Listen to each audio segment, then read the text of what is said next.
Salut à tous! On se retrouve aujourd'hui pour un nouvel épisode de ma série intitulée Une vidéo avec. Je vous rappelle le principe, c'est toujours le même. Dans ces vidéos, vous allez découvrir un ou une jeune diplômée qui va vous présenter son parcours académique et professionnel. Je vous rappelle les disclaimers avant de commencer. Les interviews ont été réalisées à distance, donc il se peut que la qualité du son ou de l'image soit parfois brouillée. Je vous rappelle aussi que les interviewés partagent avec nous leur vision personnelle sur des questions bien précises. Si vous souhaitez approfondir les sujets qui ont été abordés, n'hésitez pas à recueillir d'autres témoignages pour compléter. Aujourd'hui, c'est Marion qui va vous présenter son métier. Elle est commerciale entre Amiens et Paris. Pour commencer, est-ce que tu peux te présenter brièvement? Je m'appelle Marion et je suis commerciale. Est-ce que tu peux nous présenter ton parcours d'études depuis le bac? Donc, quel bac tu as fait et ensuite quelles études tu as fait pour préparer quel diplôme? Après mon bac scientifique, j'ai passé un concours pour faire une double licence à l'université de Nanterre en économie et allemand. Et je suis partie faire un master 1, donc dans cet échange de double diplôme en Allemagne pendant 1 an. Au cours de cet échange, je me suis rendu compte que c'était pas exactement ce que j'attendais ou les débouchés que je voulais. Donc, j'ai commencé à préparer les concours pour les écoles de commerce. Et ensuite, j'ai intégré l'ESC Reims. Et donc, je fais partie de la promo 2011. Est-ce que tu peux nous expliquer pourquoi tu as choisi ce parcours, donc notamment de rentrer en école de commerce après cette petite hésitation que tu as eue? Il y avait beaucoup d'incertitudes sur la possibilité que le diplôme soit à la fois reconnu en France et en Allemagne, ce qui était au départ prévu. J'étais pas sûre de vouloir continuer ma carrière en Allemagne et comme j'avais pas mal d'amis qui étaient en école de commerce, qui avaient d'excellents retours, je me suis un peu plus intéressée à la question et c'est pour ça que je me suis dit je tente les concours et puis je vois et plus je me renseignais sur les écoles et plus ça m'intéressait, plus je voyais des débouchés qui pouvaient plus ressembler à ce que je recherchais. Donc c'est pour ça que j'ai continué là-dessus, sur les écoles de commerce. Et du coup, comment tu as été amenée à choisir l'ESC Reims, donc qui est maintenant Neoma? Qu'est-ce qui a fait la différence par rapport aux autres écoles que tu as pu avoir? Ce parcours à la carte avec des électifs de 3 semaines et on pouvait vraiment faire le parcours qu'ils nous souhaitaient. Donc, on pouvait aussi bien faire du marketing et en même temps prendre un électif de finance si on voulait aussi apprendre là-dessus. Et ce qui permettait vraiment de construire son propre parcours. Et ça, c'est vraiment ce qui a fait la différence. Il y a aussi le fait que je viens de Paris et que c'est qu'à 3/4 d'heure en TGV, donc ça joue aussi.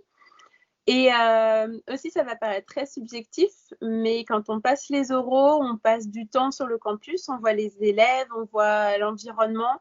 Et c'est vrai que c'est là où je me suis le mieux sentie et je pense que ça fait partie aussi des points importants quand on choisit son école parce qu'on va y passer quelques années. Pour rentrer en école, donc tu en as parlé un petit peu, en fait, c'est quoi les prérequis d'entrée? C'est un concours? Est-ce qu'il y a d'autres choses, par exemple un type de bac spécifique ou un dossier à préparer? Alors moi, vu que j'ai pas fait les prépas pour rentrer en première année d'école, je suis rentrée en admission parallèle. Il faut avoir, je crois que c'était un niveau licence et ensuite passer un concours écrit et ensuite il y a les oraux à passer dans chaque école. Pour l'écrit, je me suis préparée toute seule. J'ai acheté des livres de révision. C'était surtout des tests logiques.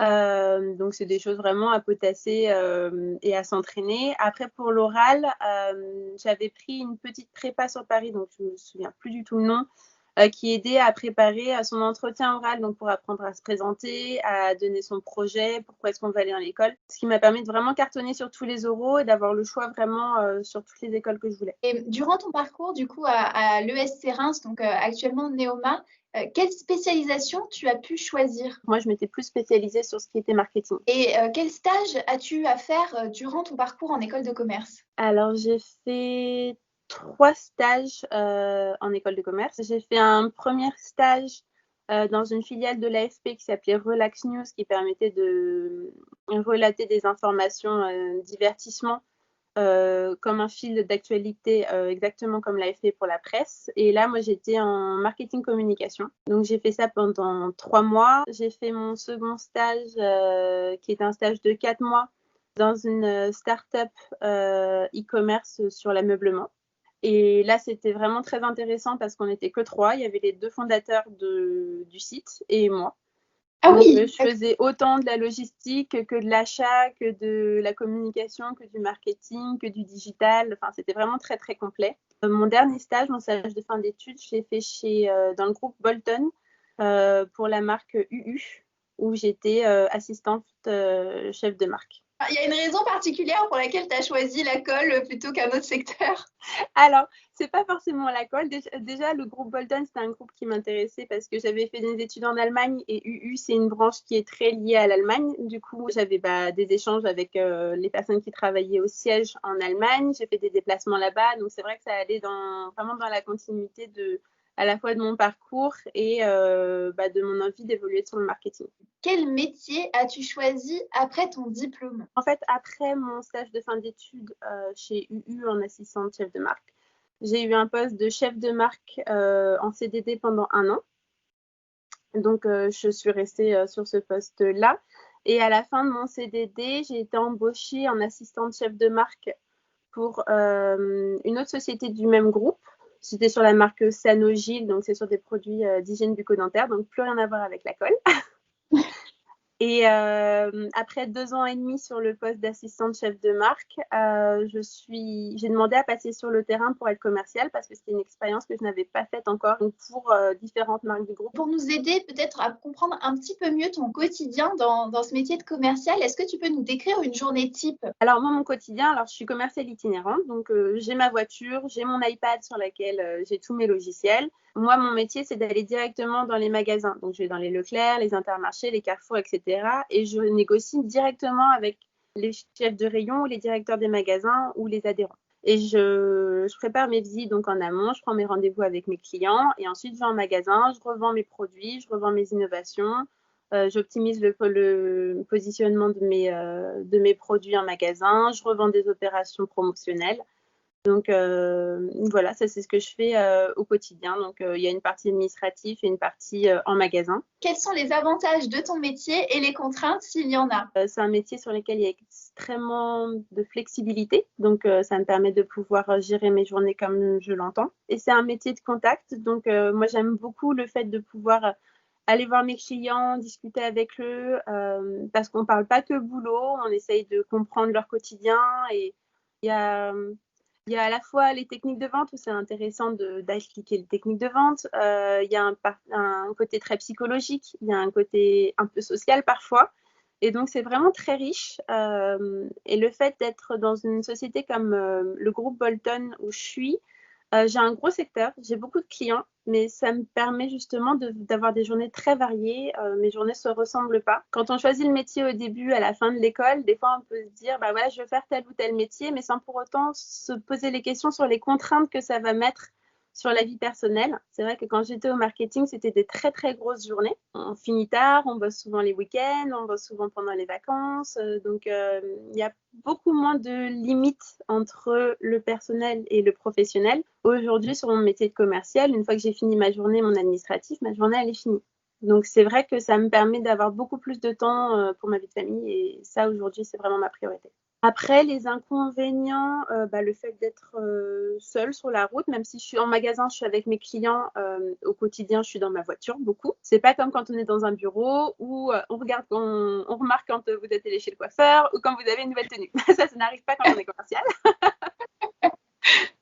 Donc voilà, peut-être ça en inconvénient. Et selon toi, quelles sont les qualités nécessaires pour faire ce métier? Vraiment s'intéresser aux gens parce que la meilleure façon de vendre un produit et que les gens vous écoutent vraiment et prennent le temps d'écouter ce que vous avez à dire, c'est d'abord s'intéresser à eux et je pense que voilà, faut avoir cette dimension-là et réussir à relativiser aussi par rapport au stress parce que être commercial, c'est aussi avoir des objectifs chiffrés, ça veut dire que toutes les semaines, on voit ses objectifs, on est suivi par notre manager, donc il y a une certaine pression qu'il faut savoir gérer, il faut savoir être bien organisé pour pouvoir justement atteindre ses objectifs dans les temps. Quelles sont les pistes du coup d'évolution de carrière quand on est commercial? Alors, il y a beaucoup d'évolutions possibles en tant que commercial. Le stade au-dessus, c'est catégorie manager. Et donc, en fait, ceux-là vont dans les enseignes au niveau des sièges des enseignes. Donc, au siège de Galec pour les Leclerc, par exemple, au siège d'Intermarché, Carrefour, etc. Et donc, ils négocient en amont les assortiments que moi, je vais pouvoir négocier en magasin, par exemple. Au-dessus du catégorie manager, on a le compte clé qui négocie tout ce qui est promotion, ce qui est assortiment, etc. On va avoir un compte clé Galec, on va avoir un compte clé Auchan, un compte clé Carrefour qui négocie uniquement avec cette enseigne-là. Et après, une fois qu'on est compte clé, on peut devenir directeur commercial et puis ensuite directeur général. Après, quand on est aussi chef de secteur, c'est aussi possible d'évoluer vers le marketing. Quels sont tes conseils du coup pour quelqu'un qui souhaite suivre la même voie que toi? Déjà, être commercial, je pense que c'est un métier que tout le monde devrait faire au moins pendant 2 ans au début de sa carrière parce que c'est vraiment formateur, ça apprend vraiment la rigueur, l'organisation et des techniques de vente. Mais les techniques de vente, c'est quelque chose qu'on utilise au quotidien, en fait, mais que ce soit dans la vie personnelle ou professionnelle. Il faut savoir qu'il n'y a pas de mauvaise décision non plus. On peut partir dans une voie et se reconvertir ensuite. On peut avoir plusieurs carrières dans une vie. Il ne faut pas avoir peur de se tromper. Il ne faut pas avoir peur non plus de se dire j'ai investi dans une école, donc il faut que je reste là-dessus, même si ça ne me plaît pas. Je pense que c'est ce genre de choses où on peut vite se mettre la pression en disant j'ai fait une école de commerce, il faut que je fasse la finance ou du contrôle des gestions. Et c'est pas le cas. Il faut essayer de trouver quelque chose qui nous rend heureux et sur lequel on a envie de se lever le matin pour continuer à le faire. Ok, super, ça marche. Merci beaucoup. Et du coup, si les étudiants ont d'autres questions sur ton parcours, est-ce qu'ils peuvent te contacter et si oui, comment? Oui, tout à fait. Ils peuvent me contacter par email et je répondrai dès que possible. Ok, ça marche. Je mettrai ton mail dans la description de la vidéo du coup. Et voilà, cette vidéo est maintenant terminée. J'espère qu'elle vous a plu. N'hésitez pas à me poser toutes vos questions en commentaire. On se revoit très vite et en attendant, gardez le cap!